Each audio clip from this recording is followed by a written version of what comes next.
Olá, boa tarde. Começa agora o programa Trabalhador em Foco.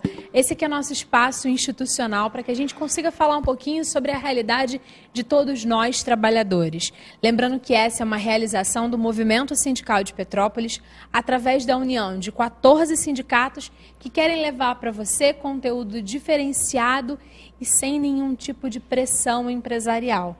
Falando em pressão, a gente lembra de trânsito, daquele desespero, e hoje a gente vai falar um pouquinho sobre os benefícios para os trabalhadores em consequência da possibilidade da volta do trem, que faz o trecho Petrópolis-Rio. A gente vai conversar com o Antônio, que é um petropolitano de 63 anos e há mais ou menos 10 anos tem esse projeto árduo, trabalhando e estudando e tentando fazer isso virar uma realidade para a nossa cidade.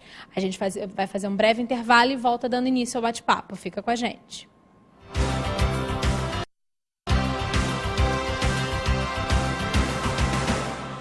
Tendências, ousadia, cores e formas, beleza, arte, simpatia, vida. Assim é a mulher.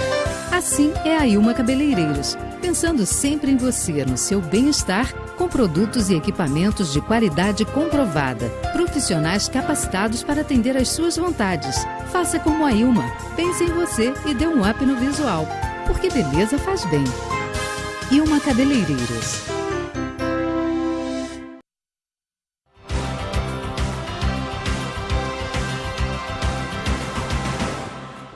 Estamos de volta e vamos dar início ao nosso bate-papo. Seja muito bem-vindo, Antônio Pastori. É um prazer recebê-lo. O prazer é meu. Boa tarde, Carla. Boa tarde, telespectadores. Vamos ver se a gente consegue passar uma mensagem legal aí para os trabalhadores, né? Estão precisando, né? Com certeza. Hoje a gente está precisando de boas alternativas para uma melhor qualidade de vida. E aí, digamos que o transporte está entre, talvez, as principais coisas de um déficit social.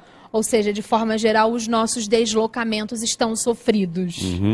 Carla, a volta do trem ao Petrópolis, ela remete a duas situações interessantes. Ela é um projeto comercial que vai transportar trabalhadores, pessoas que mantém relação entre Petrópolis e o Rio de Janeiro, e tem também um aspecto comercial. Então, a gente pode analisar sobre duas óticas. O aspecto turístico ligado ao trem, que vai movimentar o quê? A indústria do turismo, a indústria hoteleira, a indústria de alimentação, todos os trabalhadores relacionados a esse processo. Inclusive, o trecho onde o trem passa, poucos petropolitanos conhecem, que é o trecho da Serra da Estrela, ali do Alto da Serra para baixo, né, o Vale do Caioba. Ali é belíssimo, cara. Aquilo ali para você explorar com ecoturismo, para caminhada, para pular de asa delta, montanhismo, tomar banho de cachoeira, nada daquilo é explorado. E o turista adora esses locais. Visitar cachoeiras, fontes, cascatas, essas coisas todas. E a nossa mata ali, é uma porção da Mata Atlântica que está muito bem preservada. E podia estar gerando emprego, renda para trabalhadores, não. E, ao contrário, às vezes, né, ficam gerando rendas, outras cidades próximas de Petrópolis conseguem atrair os petropolitanos e tem essa beleza natural aqui que a maioria desconhece. Falando agora do outro eixo, do eixo do trabalho em si, para você manter uma ferrovia operando, não é só o maquinista, o condutor, o bilheteiro, não. Você tem por trás disso uma infraestrutura muito grande, ligada à engenharia, ligada até com a telecomunicações, a manutenção, a confecção de vestuário, né? A indústria têxtil faz parte aqui do sindicato. Então, você vai demandar uma mão de obra da indústria metalúrgica, da indústria mecânica, da indústria eletrônica, indústria de telecomunicações e outras mais, muito importante, que a ferrovia tem que estar funcionando perfeitamente. Não se admite falhas na ferrovia, que é a diferença de uma rodovia. A rodovia faz asfalto, deixa lá, daqui a 3 anos eles voltam para consertar, para tapar o buraco. A ferrovia não, ela tem que estar em constante manutenção, porque uma mínima falha para um trem. Hoje, especificamente hoje aconteceu. Eu assisti no jornal hoje, agora na hora que eu estava almoçando, essa questão do trem em São Paulo, que foi uma questão de falta de manutenção, Foi uma falta de manutenção, soltou um parafuso lá do trilho, ele deslocou, quando o trem passou, o trilho deslocou e parou todo o sistema. É um problema que tem que ser, por isso que eu estou dizendo, não se admite falhas. Uma boa ferrovia, por exemplo, a Estrada de Ferro do Corcovado, que liga que leva o turista lá no Pão de Açúcar, Certo. ela tem quase que a mesma idade da nossa. A de Petrópolis foi inaugurada, o trem chegou em Petrópolis em 1883, e a Estrada de Ferro do Corcovado foi inaugurada em 1884 e está funcionando até hoje. E nunca aconteceu um acidente lá, porque eles primam por uma segurança, assim, um negócio assim, chega até a ser chato. Entendeu? O que, na verdade, é um número maravilhoso. A gente está falando de cento e muitos anos aí, 130, 140. São né? cento e... E você está falando de zero acidente. Se a gente for pensar numa via tradicional, isso é completamente inviável cotidianamente, diariamente a gente tem acidentes. E se a gente for falar em espaço de percurso, quilometragem, né? Não é essa coisa avaliando uma ferrovia em detrimento de todas as BRs, não. Falando de quilometragem mesmo, eu não consigo dizer uma via que não tenha tido O índice de acidentes das ferrovias são infinitamente menores que as rodovias. Tá? Os transportes mais seguros são o navio, o trem, o avião e, o pior de todos, é o transporte rodoviário. Né? Nós estamos matando, aqui no Brasil, estão morrendo por ano, mais de 50 mil pessoas, o que é equivalente a uma guerra do Vietnã. Tá? Morre por ano nas nossas estradas, decorrente de acidentes, atropelamentos, colisões e essas coisas todas. E acidentes de trem no mundo inteiro, de vez em quando a gente tem notícia, quando acontece tem 800 pessoas no trem, acabam morrendo, um número muito pequeno de acidentados por causa das condições. O próprio equipamento ele é muito grande, ele é muito rígido, muito duro. Para amassar um trem, tem que ser um negócio assim, quase que uma explosão atômica. Tá? Entendi. Quando a gente pensar um pouquinho historicamente, então a gente sabe que o trem chegou em Petrópolis em 1883, e ele passava pela cidade quase que inteira, né? Quando a gente pensa em voltar com o trem, muita gente fica pensando assim: será que eu quero reativar a estação de Cascatinha, de Nogueira? Não, a gente não está falando disso. A gente está falando de um pedaço específico que vai dar uma mobilidade para a cidade, que vai acelerar o nosso trajeto de chegada ao Rio e vai gerar um monte de coisa. Qual é esse espaço que a gente quer reativar, que é ideal para reativar? A gente está até vendo algumas fotos ali que você me mandou para a gente.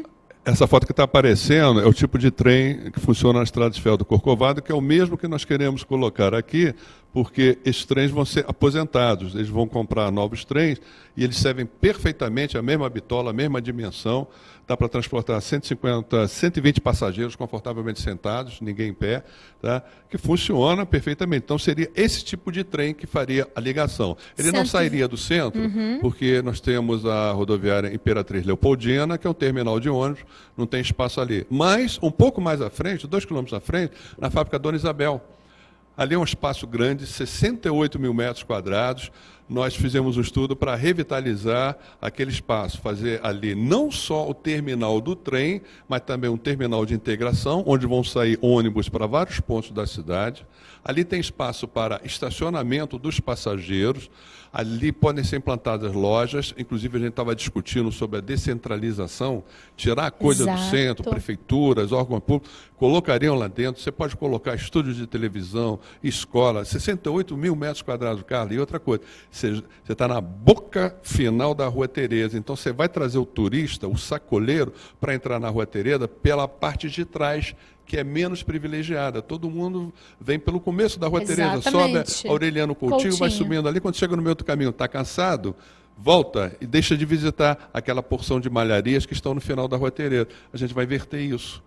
Então, isso pode dar um dinamismo, um emprego, uma geração de emprego, não só por esse polo, esse terminal do trem, que vai ficar ali na fábrica Dona Isabel, mas para a própria Rua Tereza. Aí, muito bem, aí ele vai seguir pela rua, como ele seguia antigamente, com os trilhos embutidos no chão, que nem o trem do bonde do VLT no Rio de Janeiro. Ele vai seguindo, os carros estão passando, tira os carros da frente, ele passa, começa a descer a serra, tá? Não tem assim, as estações Alto da Serra, ela não existe mais, ela foi destruída, a estação Meio da Serra foi ocupada. Lá embaixo, no pé da serra, a uma distância aproximada de 6 quilômetros daqui do nosso terminal, 6, 7 quilômetros, eu tenho a estação Vila Ilmirim, que hoje é uma estação da Supervia, e os trilhos existem lá. Tem trem atendendo o pessoal daquela região. E a linha vai até o centro do Rio. Dali, de Vila Mirim até o centro do Rio, Carla, são 49 quilômetros. Então, se nós instalar mais 7 quilômetros, a gente vai se conectar ao Rio. E outra coisa, eu até mostrei... Tem uma foto tem uma desse tabela material, dessa uma tabelinha, aqui. Que a gente pode olhar lá. A viagem Rio-Petrópolis, tá? Tinham essa vários parte horários. Que você está vendo aí em casa, exatamente, circulada. do círculo. Aí se você vê aí, ó, Petrópolis, 6 horas. Barão de Mauá, no centro do Rio, 7h45. O trem levava 1h45 na época da Maria Fumaça, do vapor. Quando a gente está pensando em Maria Fumaça, vapor, essa diferença de tempo seria hoje mais ou menos olha, quanto mais rápido? Muito mais rápido. A gente pode fazer em 1h10, 1h20, tá tranquilamente, mantendo todos os padrões de segurança. E outra coisa, serão trens elétricos não poluentes, que vão demandar muito mais mão de obra, de manutenção, de serviço para os trabalhadores petropolitanos. E aí, quando a gente está falando em não poluente, se cada vagão tem 120 pessoas, significa que a gente estaria trocando matematicamente um vagão de trem por 3 ônibus. 3, 4 ônibus. E você sem acha falar que existe dos também uma automóveis. pressão das empresas de ônibus contra essa possibilidade da entrada do trem? Ou não chega a esse patamar? A gente tem outros problemas maiores para o estabelecimento da volta do trem? Eu acredito que tem espaço para todo mundo, tá? Dependendo de onde o passageiro vai se deslocar, muita gente vai preferir. Por exemplo, quem mora perto do Bing, vai ser mais interessante continuar pegando ônibus do que se deslocar para o Alto da Serra. Tá? Então tem espaço para todo mundo. Eu acho que as empresas de ônibus estão sentindo o problema da segurança, do custo do transporte, a qualidade da rodovia. Elas mesmo, de repente, podem se interessar também em participar desse consórcio da reativação dessa ferrovia como expansão do seu próprio negócio. Qual é o negócio da Única? É transportar gente. Hoje é pela via rodoviária, mas quem sabe pela via ferroviária? Tá? Porque para ela vai ser muito vantajoso, ela vai ter os estudos que nós fizemos, são estudos que demonstram haver demanda de passageiros, principalmente um passageiro que não viaja de ônibus. Carla, nós temos mais de 15 mil, isso é dado da Concer, mais de 15 mil petropolitanos que descem de carro diariamente para ir para o Rio, para ter uma mobilidade maior. Já pensou? O ônibus não consegue absorver todo mundo, então parte desse pessoal também viria para o trem. Então existe demanda de passageiro, existe um potencial de demanda de passageiro e o sujeito que vai de carro, além da gasolina, ele paga o pedágio. Sim, que é uma fortuna. Tá? Então, de repente, ele vai olhar, olha, se eu for de trem, eu vou mais rápido. Eu posso ir ao Rio em, assim, grosso modo, 1h30, tá? Chegar no centro do Rio, ali na Estação Central do Brasil, aí ele vai se conectar, ele vai ter vários ônibus para várias regiões, ele vai se conectar com o metrô, com os trens da Supervia para ir para outras regiões, e também o VLT do Rio de Janeiro, que ele vai passar ali em frente à Central, já está quase de teste. Então, ele vai ter um grau de mobilidade muito grande, com um custo muito baixo. Entendeu? Então, a gente acha que, independe da vontade das empresas de ônibus sabotarem, eu não acredito que exista essa coisa, não. Tá? De lei de conspiração. Não sou a favor da teoria da conspiração. Entendi. Não. Quando a gente pensa num projeto desse porte, a gente pensa, claro, no resultado que ele vai ter para o trabalhador, para o cidadão, mas a gente tem que entender também o que isso significa de dinheiro.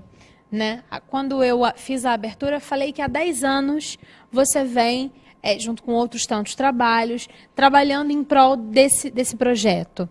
Quanto que significa, na prática, reativar esses 6 quilômetros em custo de investimento? Eu vou contar uma coisa aqui, só para o pessoal entender o que acontece, por que esse projeto ainda não foi adiante. Conversando com um político muito experiente, que eles chamam de Raposa Felpuda, aquele político bem, ele viu o projeto, olhou, falou, mas não é possível. Você quer saber por que esse projeto não sai? Falei, algum problema técnico, alguma coisa assim? Não, tecnicamente ele é perfeito. Você cercou todo, pelos 7 lados, realmente não tem nenhuma falha. Falei, então o que está errado? Ele é muito barato. E por ser muito barato, não tem assim espaço para propinagem. Vamos falar no português claro. Sim, que é um momento em que a gente vive... que impera no Brasil. Então, quanto é que custa reativar esse trem, botar 7 km de trilho, locomotiva? Olha, 250 a 300 milhões de reais. Ao passo que um outro projeto aí de uma ferrovia, hoje, nova, está na faixa de bilhões de reais. Essa não. Tá? Com tudo aí, indo até o centro do Rio, 300, até 300 milhões de reais aí, porque sempre inventa alguma coisa. Para quem não está acostumado, 300 milhões parece muito dinheiro, porque é muito dinheiro. Mas para mim, para você, para a gente que é pessoa física, trabalhador assalariado, é muito dinheiro. Mas quando a gente está fazendo avaliação de projeto por projeto, você está me dizendo que esse é um valor que é muito menor em detrimento de outros tantos que estão sendo realizados pelo Brasil. Exatamente. A vantagem desse projeto, Carla, é o seguinte: as obras de infraestrutura que são necessárias no projeto, que encarecem um projeto de ferrovia novo, você tem que fazer pontes, viadutos, você tem que fazer corte no morro, tem que fazer aterro. A grande vantagem desse projeto é que boa parte disso está pronto. Existe o viaduto do Caioba, o viaduto do Bonini, o viaduto dos Três Arcos. Só tem um que tem que colocar a plataforma, que ela foi retirada, tá? Ela era de metal. As outras pontes precisam de um reparo, uma retificação, um reforço. O leito está lá. Você tem só que fazer uma terraplenagem, fazer a drenagem. Então, isso faz com que o custo baixe de uma forma muito grande. Segunda coisa que vai reduzir custo, eu até mencionei, os trens do Corcovado. Eles têm 3 trens lá, igualzinho aquele que eu mostrei, né, que passou aí na imagem, são duplas, tá? São 3 trens suficientes para fazer essa movimentação. Você não tem um espaço para botar um trem atrás do outro ali, é uma questão técnica. Mas dá para botar 2 operando e um ficar que a gente chama de stand-by, de emergência, caso acontecer alguma coisa. Esses trens novos, tá? Se nós fôssemos comprá-los, custariam 100 milhões de reais os novos. Tá? Porque você tem que encomendar, não está pronto, não é uma prateleira que você chega lá, eu quero esse trem aqui. Não, eles têm que ser fabricados. Esses trens usados sairiam por 20 milhões de reais. Isso é uma brincadeira, extremamente barato. Tá? Cada VLT, cada trem do Rio aí, sai em torno de 1,5 milhão cada carro. Só para você ter uma ideia, o Estado do Rio, quando renovou, gastou 650 milhões. Novos trens, a gente está falando em 20 só. Entendeu? Então,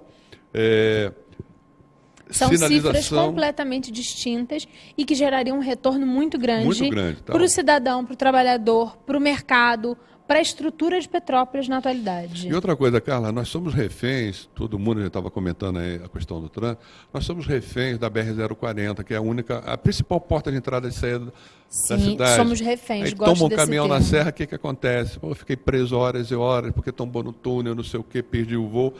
Nós estamos oferecendo uma outra opção de mobilidade, tá? Uma segunda alternativa. Toda grande cidade na Europa, grande não, pequena cidade na Europa, você tem obrigatoriamente a ligação por rodovia e por ferrovia, por uma questão, não é só paixão pelo trem, porque é uma questão, não, uma questão lógica, você tem que oferecer ao cidadão uma segunda alternativa de mobilidade, e nós ficamos presos aqui, e o que me espanta, né, a sociedade petropolitana até hoje não brigou por isso, não percebeu que nós somos refém da BR-040, pagando um pedágio absurdo, caríssimo, uma estrada de péssimas condições, a tal ligação Binga-Quitandinha até hoje não saiu. Essa nunca existe, essa é uma grande mentira social. E a gente sofre com essa questão da ligação a cada eleição, né? Eu acho que eu estou ficando velha já de vendo, e olha que eu sou novinha, tenho só 33, mas eu não sei quantas eleições eu ouço isso como uma promessa, assim, vamos fazer. E é uma coisa também que é de cifra pequena. E aí, voltando no ponto, né? Então, o petropolitano, ele não percebeu isso, que a qualidade de vida dele está ruim, a qualidade do trabalhador está sendo prejudicada por isso, ele está tendo prejuízo, é tempo que você perde no deslocamento, preso dentro do ônibus, no automóvel, é um tempo inútil, que você poderia estar usando para quê? Para consumir, para lazer, para estudar, para bater papo com os amigos, para tomar um chopp, para passear, para malhar na academia. Não, você está perdendo esse tempo. Cara, a Firjan fez um estudo sobre o tempo que se perde na região metropolitana do Rio de Janeiro, em função dos congestionamentos diários, e calculou, estimou um valor, se o trabalhador pudesse estar usando essa verba, a massa de trabalhadores, a população economicamente ativa que se desloca de ônibus, e de automóvel, que fica preso nos congestionamentos, chegaram à conta de 25 bilhões de reais por ano. Esses 25 bilhões poderiam estar movimentando a indústria, o comércio, o turismo, a saúde, sendo recuperado, não, porque são horas que o trabalhador perde em termos de saúde, ele perde no sentido que ele deixa de ganhar a eficiência produtiva dele e vai por aí afora. Ele é obrigado a se utilizar de mais horas para poder fazer aquilo que ele quer. No final do dia, a semana ele está estressado. Então, quando a gente fala de transporte de trem, não é saudosismo, é melhoria da qualidade de vida, porque se na época da Maria Fumaça, gente, 1h45 do centro de Petrópolis até lá o Rio de Janeiro. E o trem vai sair dali da Dona Isabel, né? Um pouquinho mais perto, uma distância menor. Poxa, dá para fazer com a tecnologia que nós temos hoje de segurança, sinalização, comunicação. Na época a comunicação era horrorosa, você não tinha celular, nem pensar. Os telefones já eram ruins naquela época. Mas mesmo assim, houveram muito poucos acidentes de trem, aconteceram, é verdade. Mas hoje, com a tecnologia, GPS, segurança, uma série de equipamentos instalados no trem, a segurança aumentou assim de uma forma fantástica. Então, é uma forma de você se deslocar rápido, eficiente, barata, econômica, que melhora a condição de vida de todo mundo, gera emprego, gera renda, preserva o meio ambiente ali da região do Vale do Caioba, né, que está começando, sofrendo um ataque, uma depredação em função da expansão das ocupações irregulares. Tá? Então, a gente quer reverter isso tudo. E outra coisa, cara, eu até mandei uma foto da ação. A primeira ferrovia do Brasil, o nome dela era Imperial Companhia de Navegação a Vapor e Estrada de Ferro de Petrópolis. Esse material. Fundada, exatamente. Aí o convite, aí está a ação. Fundada pelo Barão de Mauá, morador de Petrópolis, um gênio da indústria, né? Ele que inaugurou a primeira ferrovia em 30 de abril de 1854, aqui em Guia de Pacobaíba, pertinho daqui, que ia até Arraias da Serra. Ele não conseguiu chegar a Petrópolis, tá? Isso só foi possível em 1883, questões tecnológicas. Certo. Tá? E nós vamos fazer, Carla, nós recebemos um convite aqui da Fiocruz, do Palácio Itaboraí, para fazer uma exposição em homenagem à ferrovia, 163 anos de ferrovia em Petrópolis. Essa exposição deve começar no final de março, em abril. Tá? A gente vai contar a história do trem, vamos mostrar o nosso projeto. Tá? Nós estamos negociando com a Fiocruz. Assim que tiver uma coisa certa, tá? Nós estamos vendo material, se a gente consegue trazer um trem para Petrópolis de verdade, uma locomotiva. Tá? Nós estamos correndo atrás aí e vamos ver se a gente consegue fazer essa exposição. A gente tem a Leopoldina lá no Museu Imperial, mas ela ultimamente não pode ser vista por ninguém porque eles estão fazendo uma reforma. Não sabia que tinham fechado, não. Eles estão, a sala das carruagens está fechada para reforma e a Leopoldina não está podendo ser visitada. Eu, de vez em quando, entro lá para o Vamos ver se a gente traz uma pequena locomotiva feita por um colega nosso aí, tá? Muito bacana, ela funciona, ela roda. Vamos ver, vai ser uma surpresa aí, e a gente quer aproveitar com esse evento, chamar a autoridade metropolitana, do governo do estado, para fazer um seminário, aproveitar esse momento, seminário, e mostrar que é um projeto bom, bonito e barato. Um projeto BBB, não é Big Brother, não. Não, mas é um projeto BBB, muito mais viável do que se imagina. Muito bom para a sociedade petropolitana. Eu queria dar um aviso também para o pessoal, que o tempo deve estar acabando. Tá. Nós temos um abaixo-assinado na internet pela volta do trem. Ele está lá no site manifestolivre.com.br, manifestolivre.com.br, reativação da Estrada de Ferro Príncipe Grão-Pará. Nós estamos com 5.600 assinaturas quase. E a gente quer encaminhar isso para Brasília. E para te mostrar uma outra coisa, né, da nossa luta, em agosto de 2009, nós mandamos uma carta, nós, que eu digo, várias entidades do Rio de Janeiro, sindicatos ferroviários, metalúrgicos, mandamos uma carta para Dilma Rousseff, na época era chefe do gabinete da presidência da República, resumindo esse projeto, pedindo um apoio, que era um projeto muito barato. Na época, ele estava orçado em cento e poucos milhões de reais. Nem uma resposta de agradecimento, vamos estudar ou não. E esse abaixo-assinado que está na internet, que foi desenvolvido pela Meilin, aqui Falcone, da TV, que é do turismo, que é alguém que tem que lembrar dela, entende, respeita muito essa importante. questão. Nós queremos imprimir, fazer um abaixo-assinado e entregar em Brasília, entregar ao governador, porque esse estado de dificuldade econômica que nós estamos passando, ele é temporário, cara, é cíclico. Então, o momento de se planejar, de se tomar boas atitudes, se pensar no futuro, é agora. É agora, porque essa crise, eu tenho certeza, não é nenhuma ilusão, mas tudo isso vai passar. Eu já passei por várias crises econômicas. E elas passam. Tá? Não só o Brasil, vários países passam, elas passam. Então, aqueles que se prepararem melhor no período das vacas magras, se organizarem, quando a crise vier, eles vão entrar no olho desse furacão, vão no embalo. Maravilha, e quem Antônio. estiver parado não vai conseguir. Obrigada pela presença, pela participação. O nosso tempo acabou. Tempo é uma coisa muito rápida.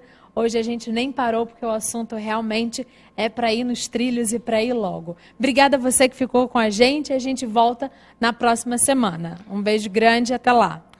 Boa tarde para todos.